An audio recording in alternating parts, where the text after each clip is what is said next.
Doctor గారు ఇప్పుడు ఇంట్లో నూకలు జావని, చోరు జావని, రాగి జావని ఇప్పుడు ఇదివరకు మనం చిన్నప్పుడు తాగాము.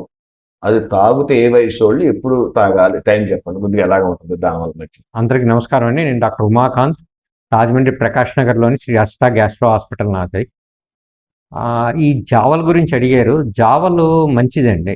ఎందుకంటే ఇది ఎస్పెషల్లీ బాగా డైజెస్ట్ అవుతుంది.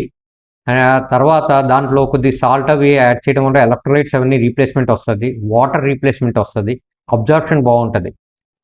ఎస్పెషల్లీ మోషన్స్ అవి అవుతున్న వాళ్ళకి ఇవి కొద్దిగా ఉపయోగపడుతుంది. అంటే మనకు సింపుల్గా చెప్పాలంటే ఈ ఓఆర్ఎస్లో బేసిక్ ప్రిపరేషన్ ఇదండి. రియల్ ఓఆర్ఎస్ ఏంటంటే కొద్దిగా రైస్ బ్రాన్ యాడ్ చేస్తారండి. ఈ రైస్ బ్రాన్ ఎందుకు యాడ్ చేస్తారంటే ఆ ట్రాన్స్పోర్టర్స్ ఈ ఎలక్ట్రోలైట్స్ని వీటన్నిటిని లోపలికి తీసుకొని వెళ్తాయి అనమాట.